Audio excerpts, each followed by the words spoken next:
Bienvenue dans ce nouveau chapitre où nous allons parler des boucles en Ruby. Donc les boucles vous permettent d'exécuter un petit morceau de code un certain nombre de fois.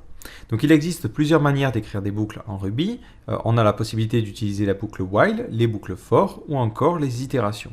Donc ne vous inquiétez pas, on va voir les éléments les uns après les autres. Donc on va commencer par la boucle while. Donc je vais créer un nouveau fichier histoire de séparer un petit peu mes exercices et de garder ce que l'on a fait depuis le début. Et on va découvrir la première boucle, la boucle while. Donc la boucle s'écrit de la manière suivante. Vous écrivez while et ensuite une condition. Tant que cette condition est remplie, il va exécuter le code qui va se trouver ici. Et à la fin de notre boucle, on met end. Donc si vous voulez, vous pouvez le traduire si ça vous aide en tant que. Tant que cette condition, je fais ça. Donc je vous donne un exemple concret, je crée une variable i qui est égale à 0 et je lui dis tant que i est inférieur à 10, j'incrémente i en faisant i égale i plus 1. End. Automatiquement, ça veut dire quoi? Ça veut dire qu'au début, i aura la valeur 0. Là, est-ce que cette condition est remplie? Effectivement, elle est remplie vu que 0 est inférieur à 10. Du coup, il incrémente. Ensuite, il dit, ah, maintenant, est-ce que i est toujours inférieur à 10? Oui, je continue, je continue. Si au milieu je fais un puts de i et que j'exécute mon code en faisant un ruby exo2.rb, automatiquement il me donne toutes les valeurs jusqu'à 10. Alors il faudra bien faire attention lorsque l'on écrira les boucles à ne pas laisser des conditions qui seraient toujours vraies. Si par exemple je mets ici while true, cette condition sera toujours remplie et du coup on ne s'arrêtera jamais. Si je réexécute mon code, donc si je sauvegarde et que je lance, je vois que ça continue à s'exécuter encore et encore. Donc il faudra vraiment faire attention. Alors, au passage, j'ai appuyé sur CTRL-C pour l'arrêter.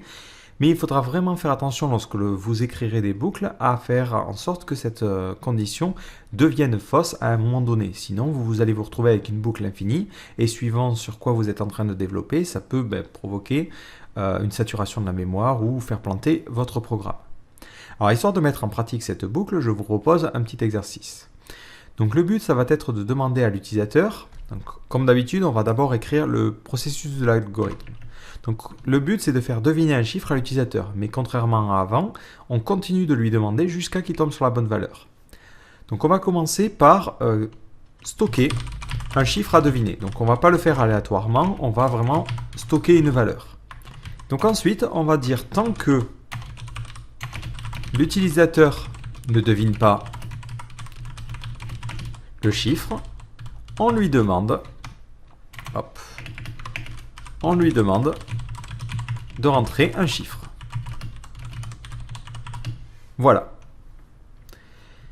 Donc le but, c'est d'utiliser la boucle while pour écrire ce code-là. Donc on est parti. Donc on va commencer à stocker le chiffre à deviner. Donc on va l'appeler à deviner. Et on va lui donner la valeur 4. Ensuite, c'est tant que l'utilisateur ne devine pas le chiffre. Donc on va commencer par créer une variable qui va stocker le chiffre que va rentrer l'utilisateur.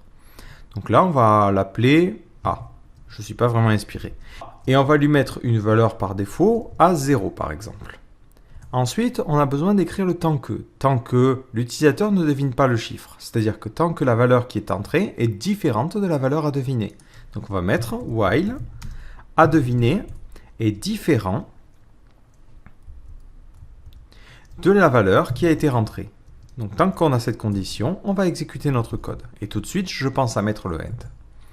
Donc dans cette boucle-là, on va demander à l'utilisateur de rentrer le chiffre. Donc on va d'abord mettre une phrase, puts, entrez votre chiffre. Et ensuite, on va demander à l'utilisateur son chiffre. Gets. On enlève les espaces en trop et on convertit ça sous forme d'entier. Parce que nous, on va travailler avec un entier. Et la valeur que l'on obtient, on va la stocker dans A. A égale gets.jump.toWe. Donc là, l'utilisateur va se retrouver bloqué dans cette condition tant que le chiffre qu'il a rentré est différent du chiffre à deviner. Donc à la fin, lorsque l'on sort de cette boucle, ça veut dire que l'on a rentré le bon chiffre. Et dans ce cas-là, on va pouvoir mettre « Vous avez gagné, vous avez deviné le chiffre ». Voilà, donc on va essayer d'exécuter ce code-là. Hop, Ruby exo2, on me demande de rentrer mon chiffre, je tape 2. On me demande toujours de rentrer mon chiffre, 3, 5, 4. Voilà, et là j'ai créé mon petit système qui n'arrête pas de demander à l'utilisateur tant que cette condition n'est pas remplie. Donc après, vous pouvez combiner avec ce que l'on a vu précédemment. Par exemple, imaginons on a envie de donner des indications, c'est-à-dire qu'à chaque fois que l'utilisateur entre un chiffre, on va lui dire si ce chiffre est supérieur ou inférieur au chiffre à deviner pour pouvoir le guider. Donc je vous laisse essayer de le faire. Donc vous avez besoin de garder la boucle et de rajouter en plus des conditions. Donc juste après que l'utilisateur ait rentré un chiffre, on va lui dire si son chiffre est trop petit ou trop grand. Donc ici, on va dire si le chiffre qui a été rentré est supérieur au chiffre à deviner, mais strictement supérieur. Dans ce cas-là, on va mettre trop grand.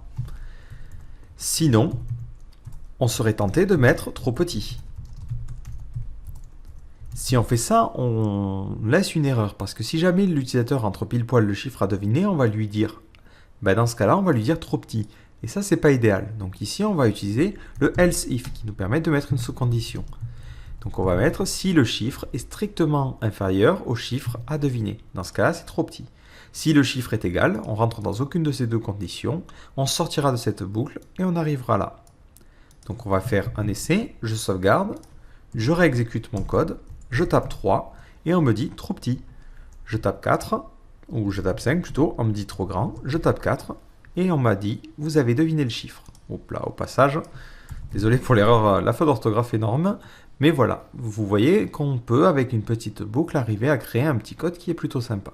Donc voilà, ça c'est la première boucle. Alors comme pour le if, si vous vous souvenez on avait le unless, dans le cas du while, on a aussi l'opposé, c'est le mot-clé until.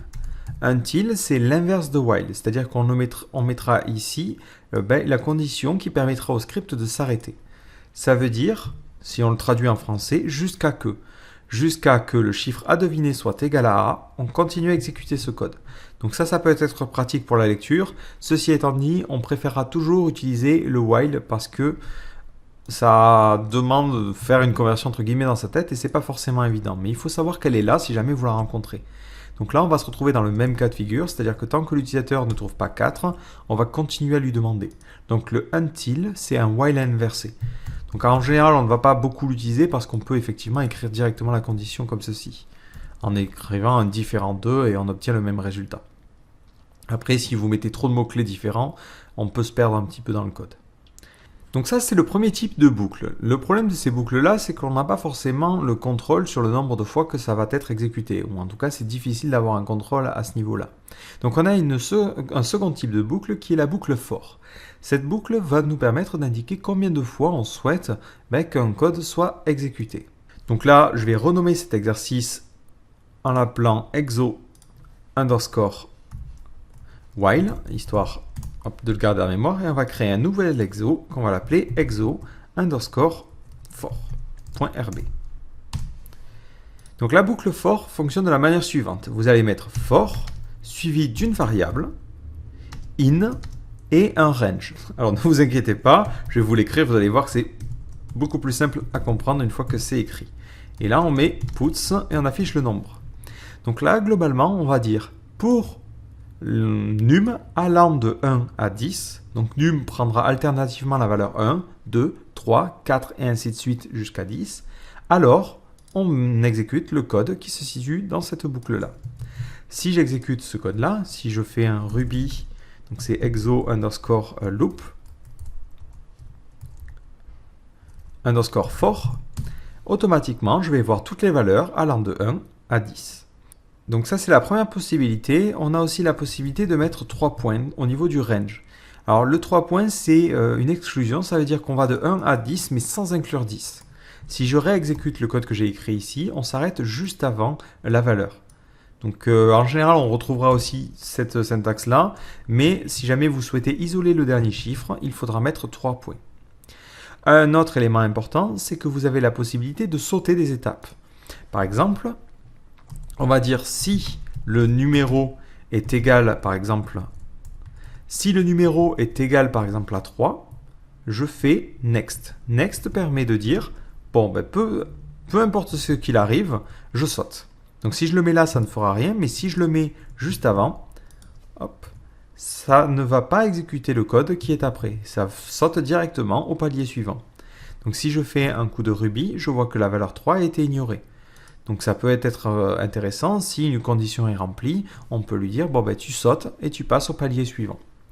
Donc ce que je vous propose, c'est de réécrire ce que l'on a écrit ici pour la boucle while, mais en utilisant la boucle for. Le but étant de laisser l'utilisateur deviner en ne lui laissant que 3 possibilités. Donc on va réécrire un petit peu. Hop. Donc on va stocker à deviner dans une variable. Dans une variable que l'on va stocker toujours à 4. Ensuite, on va faire une petite boucle. For num allant de 1 à 3, vu qu'on donne 3 possibilités à l'utilisateur, et on met un AND. Donc là, on va lui demander entrez votre chiffre. Entrez votre chiffre. Ensuite, on stocke le chiffre qui a été demandé. Donc on fait A égale gets.chomp. Donc là, vous commencez à avoir l'habitude .to underscore i. Et on va lui donner des indications. On va lui dire si A est supérieur à deviner. Dans ce cas-là, ben on va lui dire puts chiffre, hop, trop grand. Sinon si, else if, A est inférieur, strictement inférieur à deviner. Dans ce cas-là, on va mettre chiffre trop petit. Et on met un end. Donc cette boucle va s'exécuter 3 fois. Et à la fin, on va mettre puts. Bravo, vous avez gagné.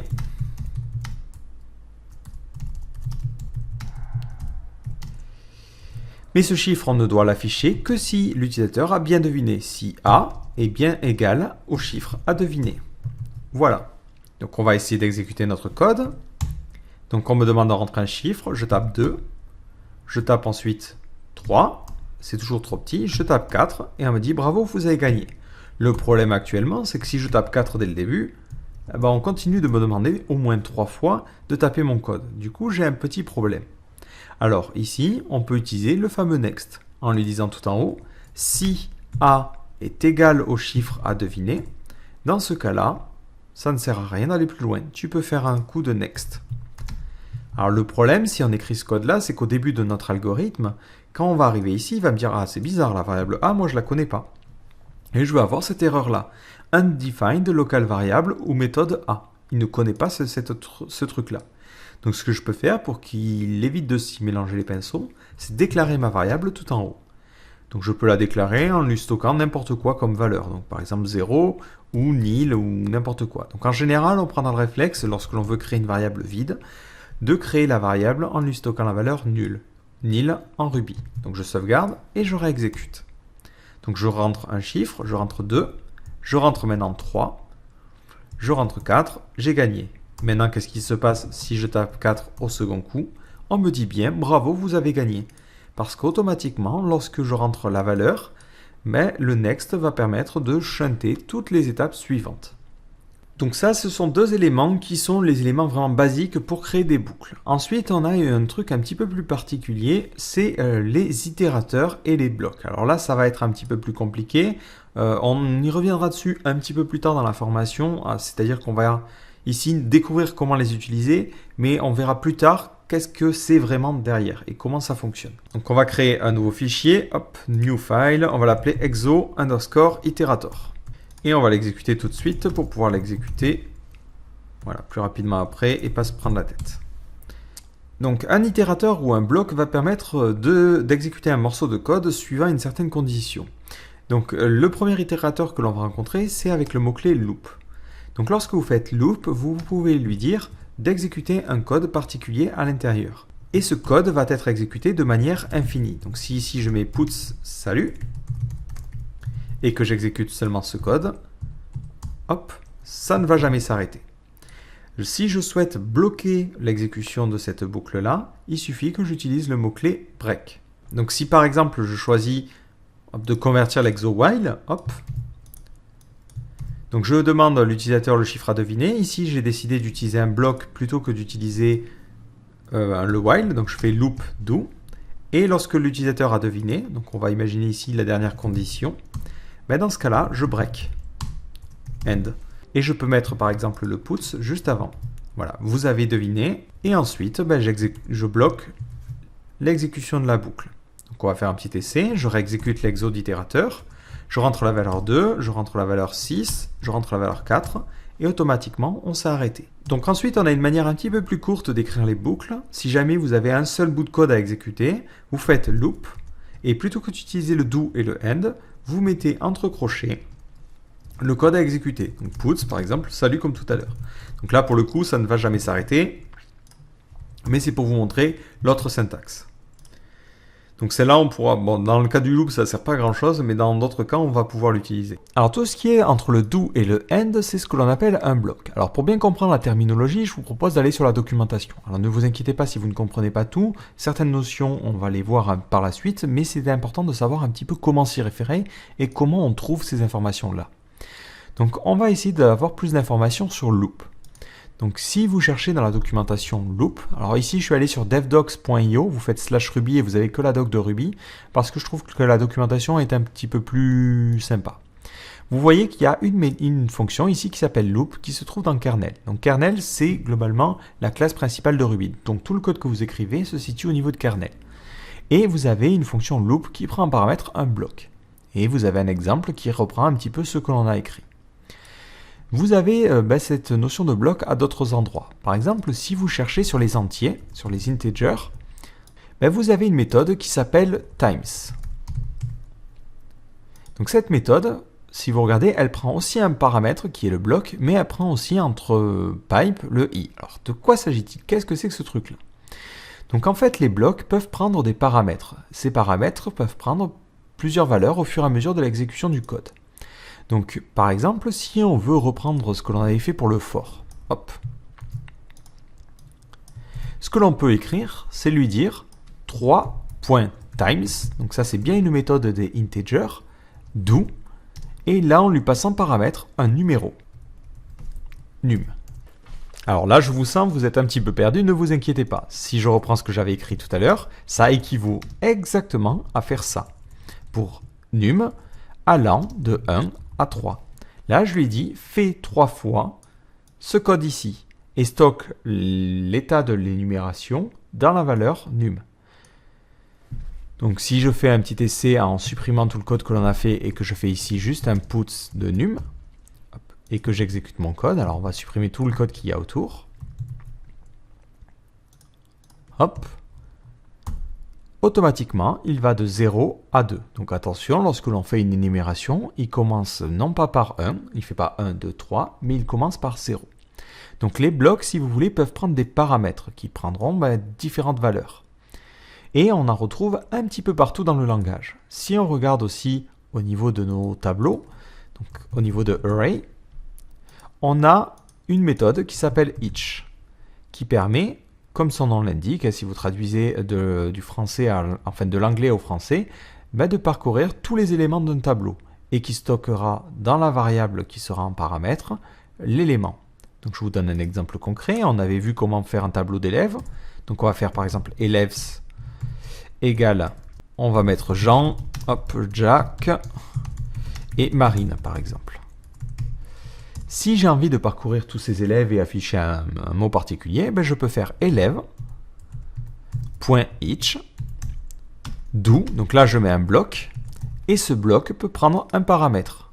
C'est ce qui est écrit dans la documentation, et ce paramètre reprend chaque élément du tableau. Donc ici, dans notre cas, ça sera le nom de l'élève.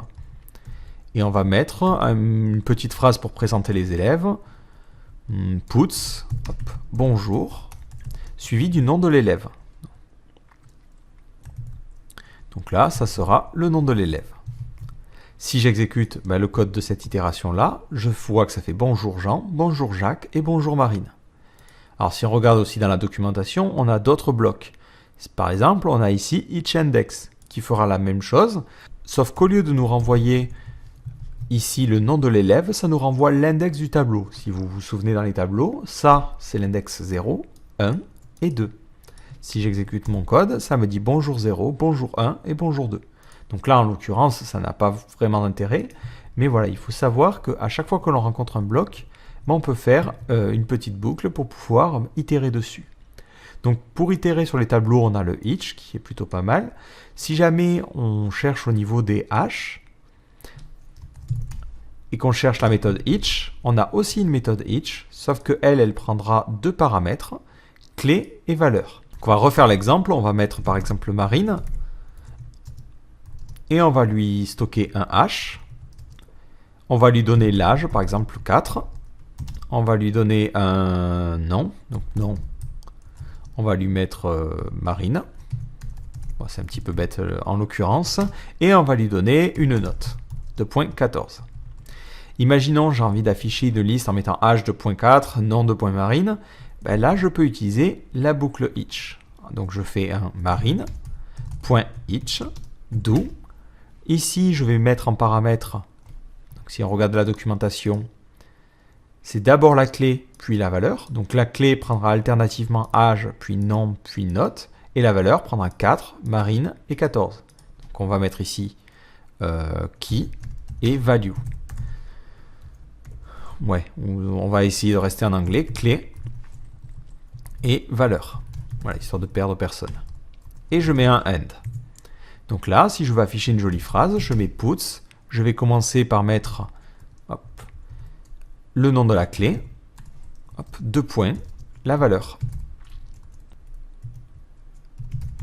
Si maintenant je réexécute mon code, je vois ici qu'on me dit bien âge 2.4, nom de point Marine et note 2.14. Donc ces boucles-là me permettent comme ça de parcourir de manière automatisée soit un tableau, soit un hash, soit de faire un truc un certain nombre de fois. Et c'est quelque chose que l'on va retrouver de très nombreuses fois en Ruby.